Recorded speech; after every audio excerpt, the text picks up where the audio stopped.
pode se assentar. Eu quero compartilhar nesse momento uma palavra que eu tenho certeza que vai edificar a sua vida e vai acrescentar e muito no teu relacionamento com o Senhor Jesus. Eu quero te convidar desde já a abrir a sua Bíblia lá em Lucas capítulo 15. Lucas 15, versículo 11. Em nome de Jesus, abra a sua Bíblia. Você que está aí de casa nos acompanhando pelo Facebook, muito obrigado por estar participando desse culto de celebração conosco. Creio que você tem sido abençoado nesse momento. A bênção do Senhor repousa sobre a sua casa. Eu creio nisso. Mas eu preciso te dizer algo que vai te animar muito, muito mesmo.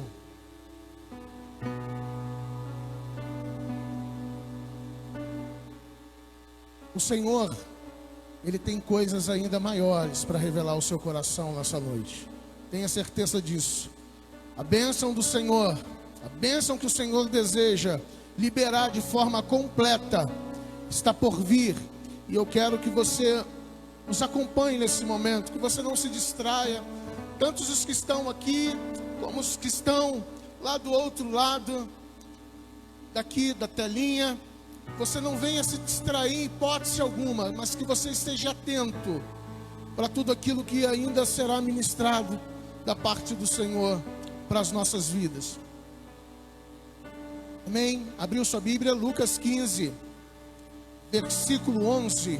Amém? Deixa sua Bíblia aí, aberta. Nós vamos ler esse texto bem conhecido. Texto que tem princípios muito poderosos, sabe? E eu creio que seremos muito abençoados. É verdade, queridos, que todo segundo domingo de agosto, nós comemoramos o Dia dos Pais, na verdade. Essa data normalmente ela costuma trazer um turbilhão de sentimentos.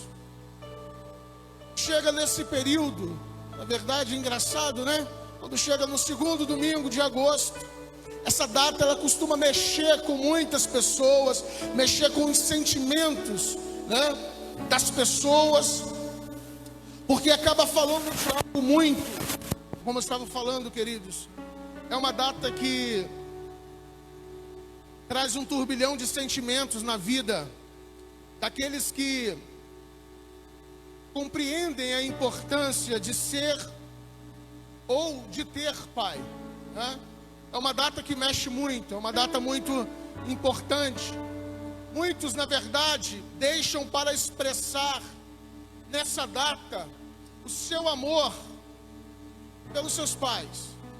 Aproveitam a ocasião, aproveitam que muitos, na verdade, estão fazendo isso, e eles aproveitam para expressar, o seu amor pelos seus pais, quando na verdade, irmãos, o amor não tem data para ser expresso.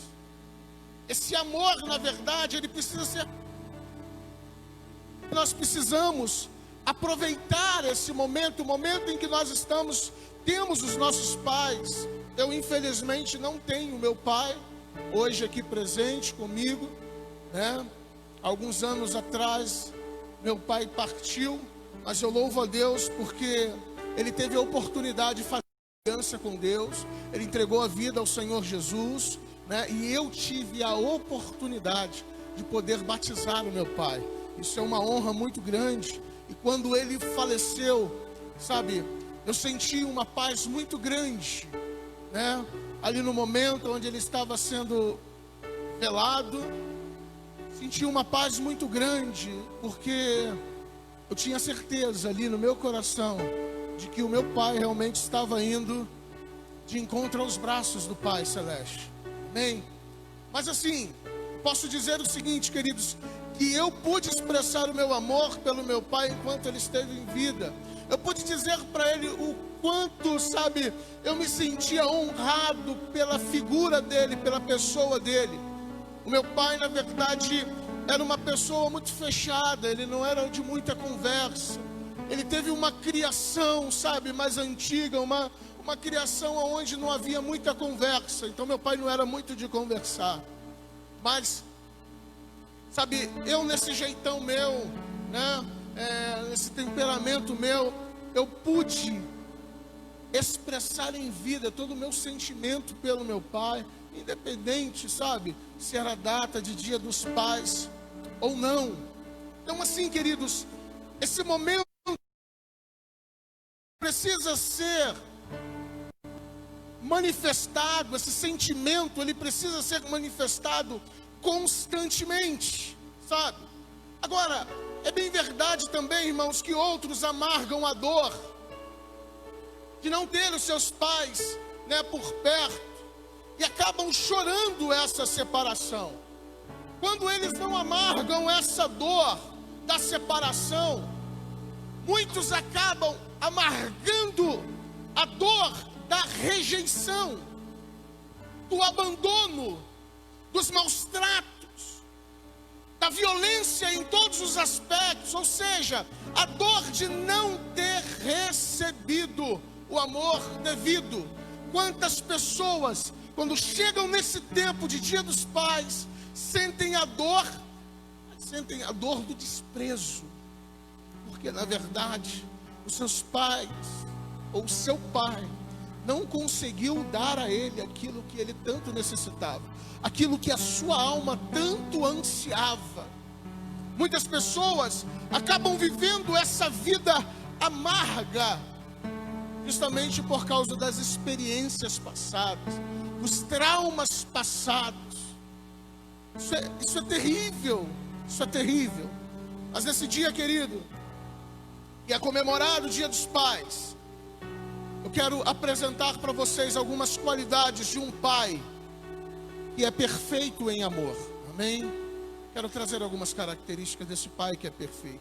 Eu preciso dizer para você, filho, de todas as idades, não exija jamais aquilo que alguém nunca teve para dar.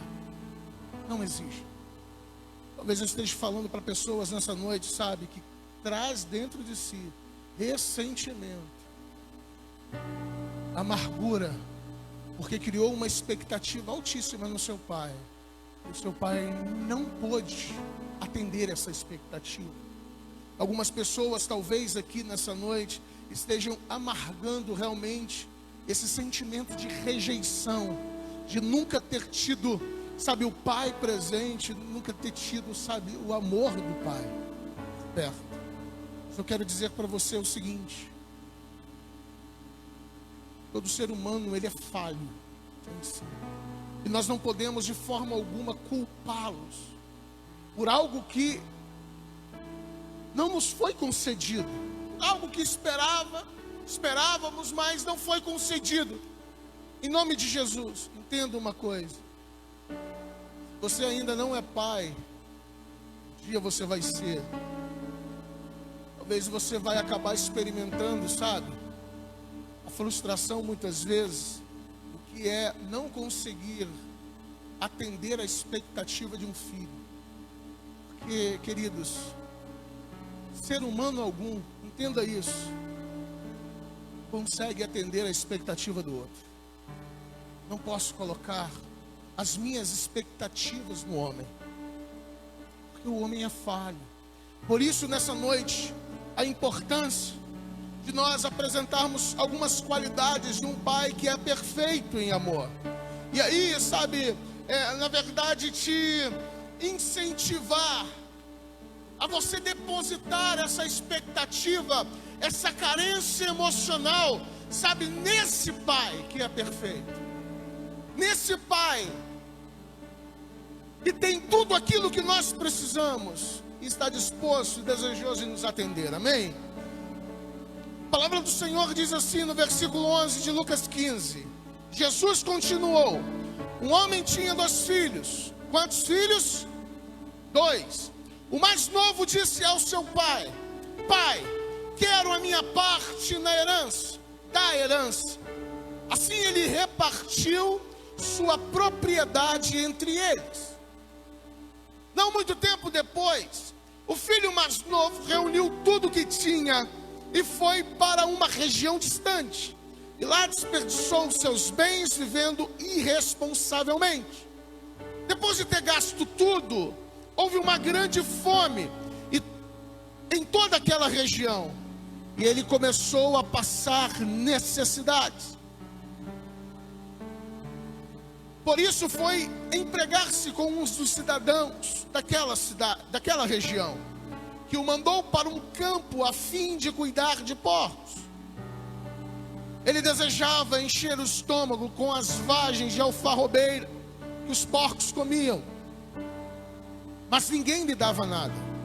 Caindo em si, ele disse: quantos empregados do meu pai têm comida de sobra, e eu aqui morrendo de fome? Eu me porei a caminho e voltarei para meu pai e lhe direi: Pai, pequei contra o céu e contra ti. Não sou mais digno de ser chamado teu filho. Trata-me como um dos teus empregados. Em seguida, levantou-se e foi para o seu pai.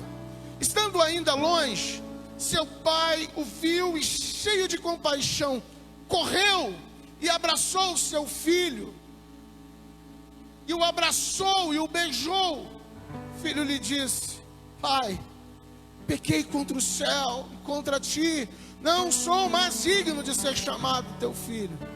Mas o pai disse aos seus servos: depressa, tragam a melhor roupa e vistam nele. Coloquem um anel em seu dedo e calçados em seus pés. Tragam um novilho gordo, matemo-no. Vamos fazer uma festa e alegrar-nos. Pois este meu filho estava morto e voltou à vida. Estava perdido e foi achado. E começaram a festejar o seu regresso. Feche os seus olhos em nome de Jesus. Tua palavra, Senhor, a tua palavra, ó Deus, ela foi proclamada agora, liberada. Nós sabemos, ó Deus, que o Senhor tem compromisso com ela. A tua palavra não volta vazia. Eu oro nesse momento, Senhor, para que o teu Espírito continue a soprar nesse lugar. Teu Espírito, ó Deus, venha trazer, Senhor, a iluminação para os nossos corações. E que possamos sair daqui na certeza de que não foi o pastor que falou, mas que foi o próprio Senhor que falou conosco. Em nome de Jesus, apesar de mim, Deus, que o Senhor faça aquilo que o Senhor propôs para essa noite, para esse momento, através da sua palavra. Eu oro no nome de Jesus. Amém e amém. Amém, queridos. Queridos, o pai que nós vemos aqui do filho pródigo, é esse pai que eu estou falando. É esse pai que ama. É esse pai, sabe, que é capaz. E na verdade ele é o único pai capaz de suprir todas as carências emocionais dos seus filhos. Nós estamos falando de um pai perfeito em amor. Quando nós lemos esse texto, o Senhor Jesus, na verdade, ele conta essa história, essa parábola, justamente para mostrar para os seus discípulos, para os fariseus, saduceus, os mestres da lei que estavam ali, para mostrar para eles o seguinte: que esse pai, ele ama os seus filhos de tal forma, de tal maneira, que ele não faz acepção deles. Tanto o filho pródigo mais novo, como o filho mais velho, tem o alcance desse amor desse pai. É um amor que a gente não consegue compreender. E essa parábola, queridos, ela retrata a história de um pai que tem 2 filhos, possui uma fazenda. A parábola serviu para ensinar justamente aos fariseus, aos saduceus, que na verdade são representados aqui na história como o filho mais velho.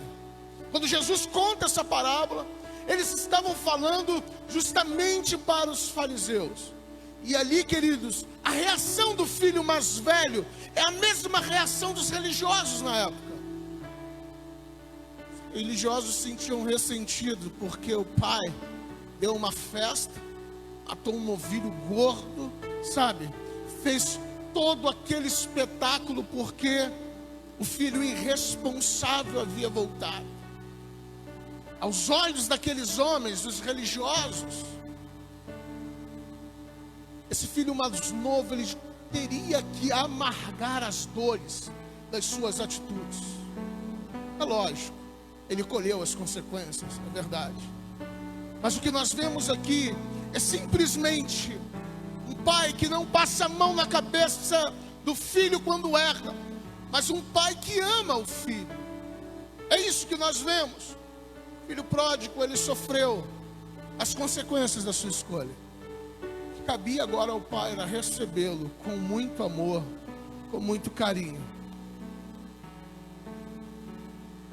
Essa parábola, ela retrata também, queridos, muito a história da igreja do Senhor Jesus.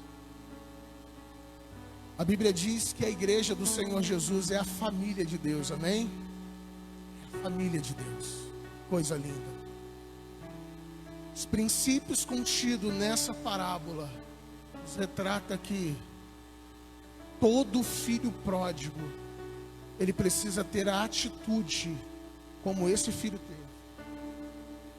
Abandonou o Senhor, foi para o mundão. Cabe a ele fazer o caminho de volta.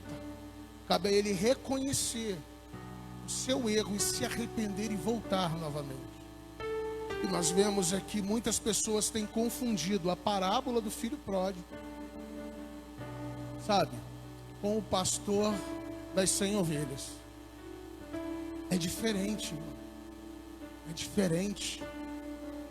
Uma se perdeu, e aí o pastor deixou as 99 bem seguro e foi atrás de uma que se perdeu. Repare, o pai, ele não vai atrás do filho pródigo. O pai simplesmente aguarda a decisão dele. Se ele saiu por livre e espontânea vontade e decisão, por rebeldia, por desrespeito ao pai, perdeu a sua parte.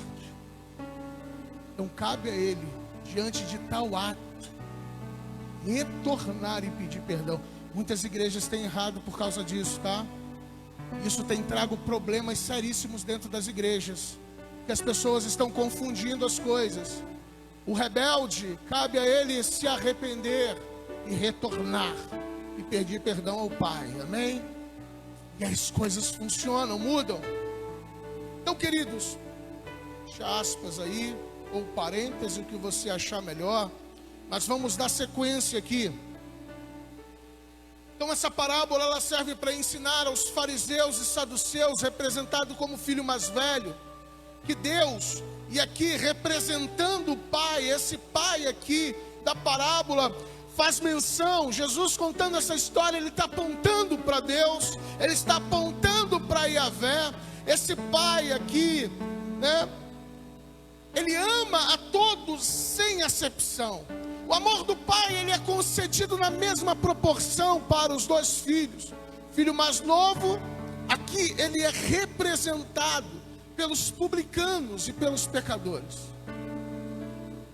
Interessante, uma outra coisa interessante que eu vejo aqui, queridos, é, sabe o quê? É que quando Jesus pregava, as suas pregações sempre tinham uma intenção. Jesus não assumia o púlpito, sabe, para pregar algo assim, não. Ele sabia o que precisava ser ensinado. Ele sabia. Então, propositadamente, Jesus, quando ele pregava para as multidões, para os discípulos, ele pregava justamente aquilo que os discípulos precisavam ouvir. Amém? O tempo não mudou. Hoje em dia, queridos, os pastores precisam aprender e entender o seguinte: nós precisamos pregar aquilo que o Espírito Santo designa a nós para o conserto da igreja, aquilo que é importante para o avanço, o crescimento da igreja. Amém, queridos? Louvado seja Deus pelo seu amém. E aí, queridos, para ilustrar aqui o amor de Deus por todos, Jesus ele acaba contando 3 parábolas. A primeira parábola que Jesus conta no início do capítulo, você vê a parábola da ovelha perdida. Depois ele traz a parábola da moeda perdida, e ele conclui falando sobre a parábola do filho perdido. E aí, queridos, nesta noite,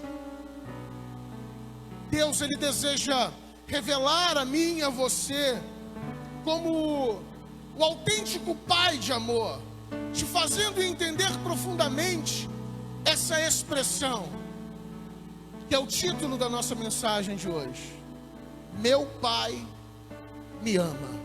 Bem, vamos falar juntos? Título da mensagem de hoje: Meu Pai me ama. Mais uma vez: Meu Pai me ama.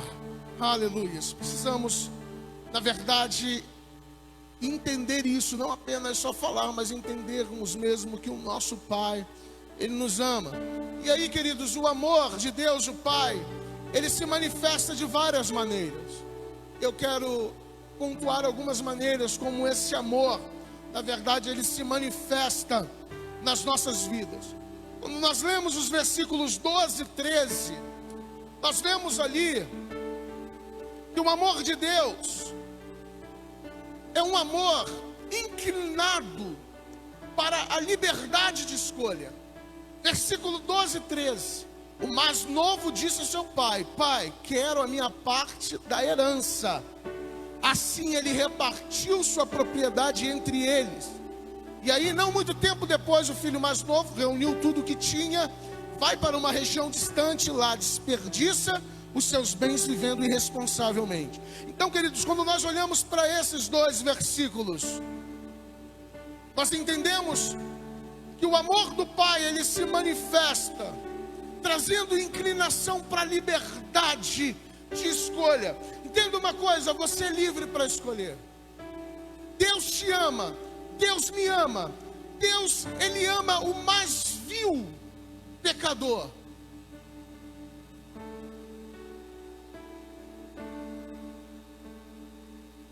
Mas entenda uma coisa: o amor de Deus não é um amor opressor, onde pelo fato dele amar, ele acaba oprimindo os seus filhos. Não. O amor de Deus por todos nós está inclinado para essa liberdade de escolha. Repare que o filho mais novo escolheu fazer algo que eu acredito que não agradou o pai. O pai não desejava isso, que o filho saísse, sabe, da sua presença, saísse da sua cobertura, de forma alguma. Mas repare, quando o filho pede, o pai simplesmente diz: toma aqui. Mesmo o filho não tendo direito. Mesmo o filho não tendo direito. Isso nos fala de liberdade, irmãos. Interessante que o contexto dessa parábola parte da crítica dos fariseus e saduceus. E eles começam a criticar Jesus. Se você pegar para ler o versículo 1 e 2 desse capítulo, você vai ver que começam através, sabe, dessa crítica que os fariseus e saduceus fazem a Jesus, simplesmente porque Jesus recebia os publicanos e comia com pecadores. Então eles começaram a criticar. É mais ou menos isso que acontece muitas vezes no seio da igreja. Entenda uma coisa: religiosos criticam. Religiosos sempre vão criticar. Eles criticaram Jesus, e Ele vai criticar você também, quando você expressar a sua liberdade com o seu pai. Filho tem liberdade com o pai, tem acesso ao pai. Muitas vezes essa liberdade que nós temos com o Senhor, às vezes o amor de Deus para conosco, é alvo de críticas. Entenda uma coisa: os únicos que criticam são os religiosos. Quem? Pega essa. Só os religiosos. Filho mais novo, irmãos, como eu disse aqui, representa os publicanos e pecadores. Depois de terem acesso à companhia e todos os bens do pai, o filho mais novo escolhe pegar a sua parte dos bens e viver uma vida independente. Repare, irmãos, que a atitude do pai foi de, mesmo não querendo isso, com muita tristeza no coração, ele reparte a sua propriedade, mas não reparte para um só, ele reparte para os dois. Ele acaba repartindo para os dois filhos, entre os dois filhos. Isso significa, irmãos, que tanto aquele que escolheu ficar com o pai, quanto o que não quis, receberam a mesma parte na herança. Isso, queridos, é liberdade. Isso é liberdade. O amor do pai tem se revelado a toda a humanidade, queridos, como um amor incondicional. Ou seja, ele ama tanto o que está perto, quanto ele também ama aquele que está longe. E ele espera um dia alcançar os que estão longe. Ele espera um dia, sabe, receber os que estão longe. Ele espera um dia poder abraçar, beijar aquele que está longe, o filho que está longe.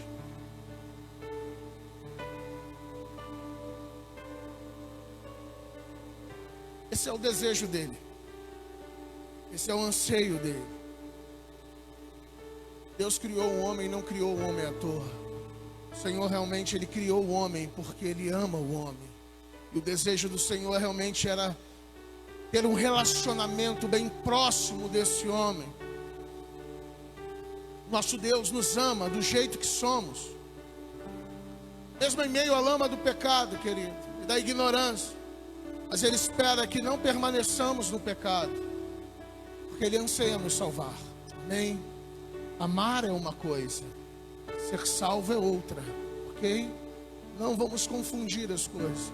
Se Deus me ama, então, e Ele me dá liberdade, Ele me ama, eu posso fazer o que quiser, então isso quer dizer que eu sou salvo. Não, salvação é uma coisa, amor é outra. Ele consegue, sabe, amar aqueles que se declaram inimigo dele, mas Ele não promete salvar aqueles, sabe, que não se arrependem dos seus pecados. Amém? É muito importante isso. Uma outra maneira de se manifestar esse amor, nós vemos lá no versículo 20, parte B, diz assim: estando ainda longe, seu pai o viu, e cheio de compaixão correu para o seu filho, e o abraçou e beijou. Quando nós lemos, quando eu leio esse texto, querido, quando eu olho para esse versículo, salta ao meu coração, é que o amor do Pai é um amor livre de ressentimento.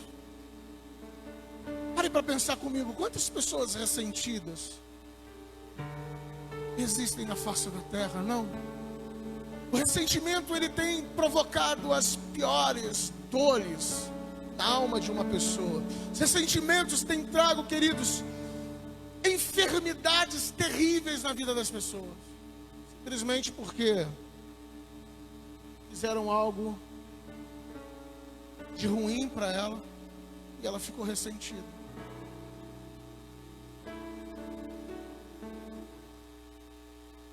Ressentimento, querido, sempre nos faz lembrar da dor. Ressentimento sempre ele está ligado à experiência que nós tivemos com algo que nos desagradou. E algo que te desagradou gera dor dentro de você. Entenda uma coisa, o nome disso é ressentimento. É uma pessoa ficar sentindo várias vezes, sabe? Ver uma pessoa ela sente de novo. Olha para a pessoa, ela lembra do local, ela lembra do momento que lhe causou dor, e ela sente de novo. Isso é ressentimento. Aí eu pergunto para você, esse pai tinha tudo para estar ressentido, sim ou não? Esse pai tinha tudo para estar ressentido com o seu filho. Filho mais novo, além de rejeitar o pai, ele deseja a morte do pai ao pedir a sua parte nos bens. Ele rejeita, e com essa declaração ele está dizendo que não está nem aí se o pai morra ou não morra, que ele quer os bens dele. Eu preciso dizer uma coisa para você, e você sabe muito bem disso. Enquanto os pais estão vivos, filhos não têm herança. Enquanto os pais estão vivos, cabe aos filhos correr atrás para ter o teu lugar ao sol, para ter a tua casa, sabe, para poder ter a sua vida financeira estabelecida. Quantos filhos estão, sabe, esperando a morte do pai para poder ter acesso àquilo que é do pai, e na sua morte acaba sendo dele. A atitude desse homem realmente foi uma atitude de desrespeito, de insulto. E esse insulto para com o seu pai dava o direito ao pai de pegar, sabe, esse filho, levar para fora da cidade e juntar alguns homens ali e apedrejá-lo até a morte. Legalmente o pai tinha esse direito. Tamanha atitude que esse filho teve. Na cultura judaica, naquela época, permitia que o filho fosse arrastado para fora da cidade, lá fosse apedrejado até a morte. Isso, queridos, nos fala de um ato de extrema violência para com o pai. Mas repare, queridos, que ao ver seu filho, o pai deixa tudo e corre em sua direção para recebê-lo de uma maneira muito calorosa, muito carinhosa. Ele abraça o seu filho, um filho que merecia ser apedrejado. Esse filho acaba sendo recebido com beijos e abraços. Que amor é esse? Não? Que amor perfeito é esse? É o amor de Deus. A Bíblia mesmo declara que Deus, ele é amor. Amém? Deus é amor. O filho que merecia a morte é recebido com beijos e abraços. Isso nos fala de graça, amém? Isso nos fala da graça de Deus por nós. Merecíamos também a morte, mas Ele nos deu vida ao ofertar o seu único filho, para nos redimir da condenação eterna. Isso é graça. É um favor que recebemos imerecidamente.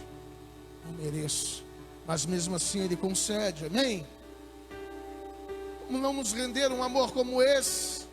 Como ainda podemos ignorá-lo, escolhendo viver uma vida distante dEle? Como isso pode ser possível?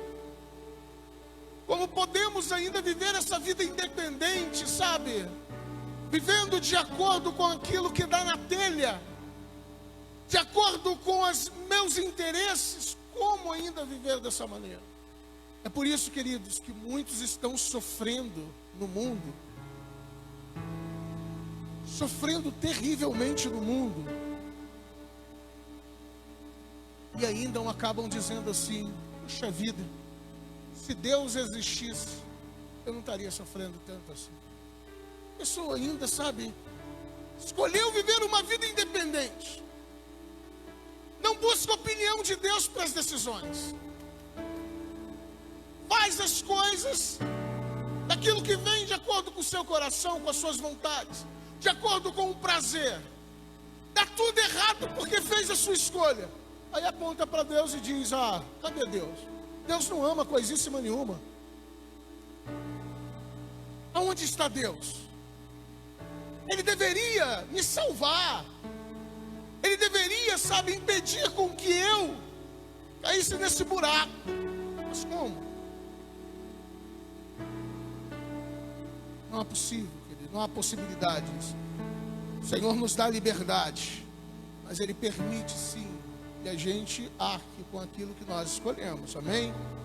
Eu preciso dizer que não importa o pecado que você tenha cometido, ou até mesmo venha cometer, Ele sempre te amará, sempre estará esperando por você, para lhe beijar e abraçar.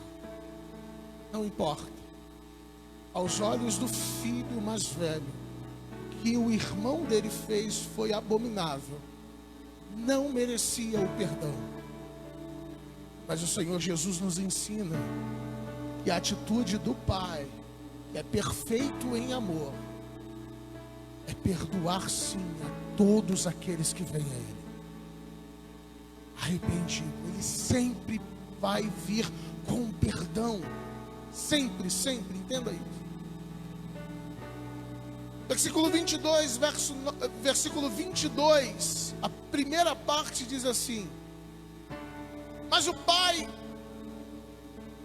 disse aos seus servos: depressa, tragam a melhor roupa e vistam nele. Queridos, quando eu olho para esse texto, eu vejo que o amor de Deus, o amor do Pai, é um amor impregnado de perdão e restauração. Olha o que ele diz: depressa, tragam a melhor roupa e vistam nele. Esse filho pródigo, perdido, ele veio diante do seu pai todo destruído, as roupas rasgadas, fedendo, porque, irmãos, entendam uma coisa: não tem coisa que fede mais do que pecado. Não tem coisa, sabe, que é mais detestável do que o pecado. Cheira mal. Aquele filho, ele estava mergulhado na lama do pecado.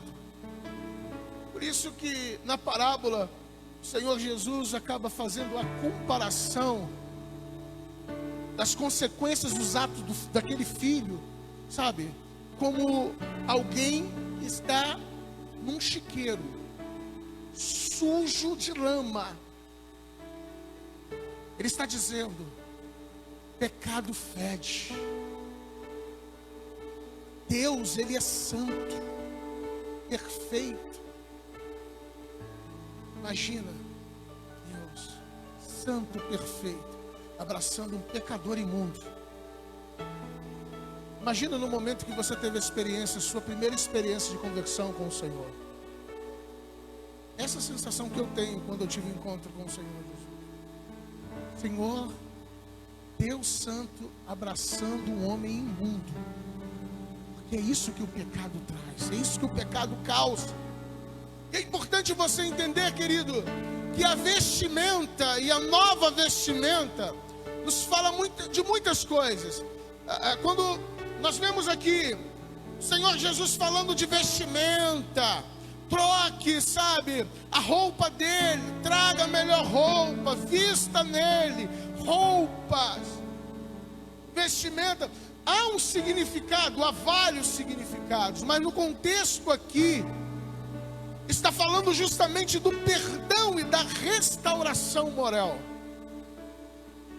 Quando o Pai diz isso: tragam a melhor roupa e vistam nele. Entenda uma coisa: o que está sendo trabalhado nesse contexto aqui é perdão e restauração moral. O pecado, querido, ele acaba com a moral do homem.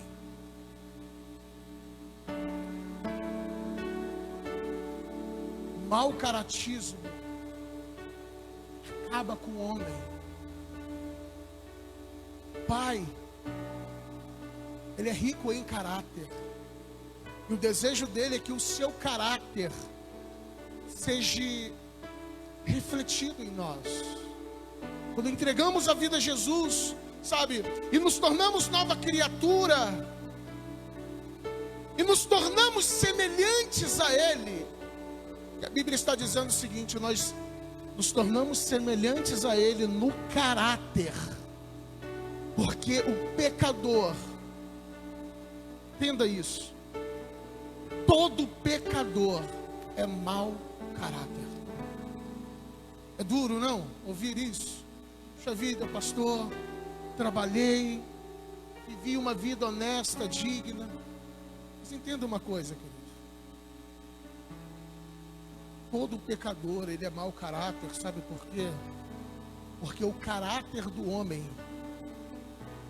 ele é danificado por causa da corrupção da atitude de Adão.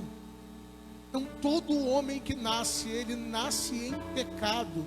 Logo, seu caráter é um caráter corrompido. Corrompido. À medida em que recebemos Jesus, o nosso caráter ele vai sendo moldado, forjado, semelhante ao caráter dele. Sabe? Recebemos o Senhor Jesus, e à medida que recebemos, o Espírito Santo de Deus, que é santo, ele vai refletindo no nosso espírito, na nossa alma, e ele vai transformando o nosso caráter. Isso, querido, é santificação. Nome disso, teologia chama isso de santificação. É o momento em que o nosso caráter ele é purificado, ele é trabalhado pelo Senhor, para sermos iguais ao Senhor Jesus. Então, essa vestimenta nos fala de restauração moral, de perdão. Ou seja, esse filho mais novo, quando ele recebe uma nova vestimenta, ele não seria mais reconhecido como um traidor, porque ele foi restaurado. Gente, é isso que Deus faz com o pecador. Se arrepende, se humilha, ele trata o nosso caráter, e ele transforma o nosso caráter, a semelhança do caráter de Jesus, nosso irmão mais velho, amém? Agora o versículo 22 ainda, a parte B, diz assim: coloquem um anel no seu dedo.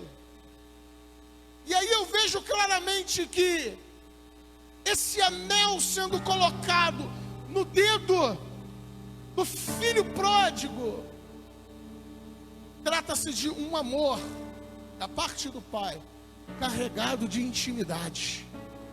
Amor carregado de intimidade. O anel tem vários significados também, irmãos, como a vestimenta.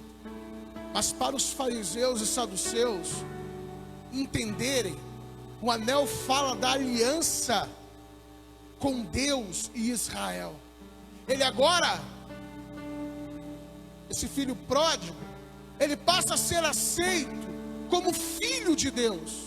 É assim que acontece conosco. Quando nós retornamos para o Senhor, quando nós nos convertemos, recebemos Jesus como Senhor, dono das nossas vidas, como nosso Salvador, aquele que nos redime do pecado.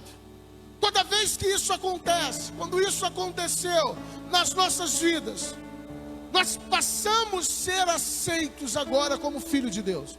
E aí, quando por onde você passa, os demônios passam perto de você e diz: é filho de Deus. Quando você está numa batalha, os demônios estão lutando contra você, eles olham e dizem: eu estou lutando contra o filho de Deus. Se ele souber o poder, se ele souber as armas que ele tem, é rápido, ele me destrói.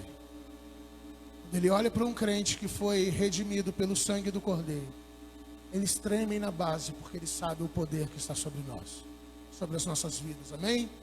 Ele sabe do poder que está sobre nós. O anel aponta para a intimidade. Ele não seria reconhecido mais como servo, mas sim como filho.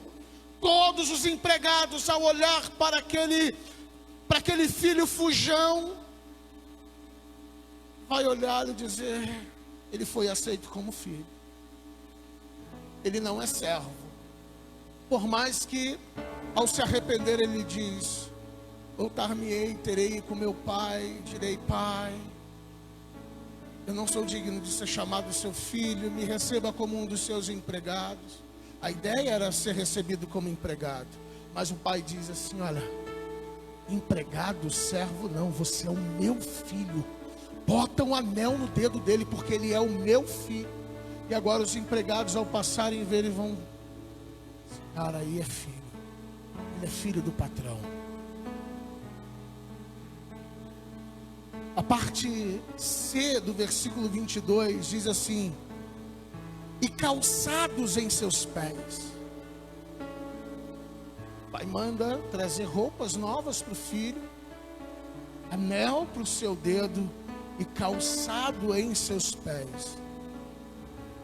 Isso me fala muito sobre um amor que é capaz de apagar o passado, querido, e escrever um novo caminho. Calçados nos pés. Isso faz entender que o amor do Pai, ele é capaz de apagar o nosso passado e escrever um novo caminho. Por que isso, pastor? Entenda uma coisa, querido, na cultura judaica, em Israel, ao entrar numa casa, era de costume eles tirarem a sandália. E ao tirar a sandália, era por hábito lavar os pés. Quem recebia lavava os pés do visitante. O pai estava dizendo aqui que ao colocar as sandálias nos pés do seu filho, eles tinham que lavar os pés, significando que o passado estava sendo apagado e que um novo caminho estava iniciando. Isso é muito forte. O amor do Pai, perfeito em amor, querido, é capaz de apagar o nosso passado e escrever um novo caminho. Entenda isso. Eu não sei o que você fez da vida, não sei quais foram as suas atitudes, eu não sei como você tem vivido a vida hoje, mas eu preciso dizer para você uma coisa: Deus que manda calçar, nos calçar com os calçados, mesmo Deus sabe que manda colocar em nós o calçado. É o mesmo Deus que está aqui hoje, está dizendo: olha, eu desejo apagar o seu passado. Eu estou disposto a apagar o seu passado e reescrever uma nova história, um novo caminho. Esse é o Pai perfeito em amor. Você está em busca de um Pai perfeito? Você sabe que alimentou o ressentimento do seu pai até hoje, porque ele não foi o pai que você esperava. Eu preciso ser muito sincero contigo. Preciso te dizer uma coisa: você alimentou uma expectativa na pessoa errada. O seu pai nunca foi perfeito. Não existe nessa terra nenhum pai perfeito. Deixe o Pai perfeito cuidar dos seus sentimentos, da sua alma. Permita com que Ele venha arrancar, sabe, todo trauma, toda mágoa que você carrega dentro de si, porque você esperava que Ele realmente tinha a obrigação de suprir as suas necessidades e carências emocionais. O único que pode suprir é o Pai das luzes, é o Pai Celeste, bem, é Yahvé. Yahvé é o único que pode. Ele é o Pai perfeito, e Ele deseja nessa noite suprir as suas expectativas. Ele deseja nessa noite, sabe, atender a carência da sua alma. Ele deseja, sabe, lavar a sua alma e arrancar toda amargura, ressentimento que foi gerado ao longo da sua vida e reescrever o seu caminho novamente.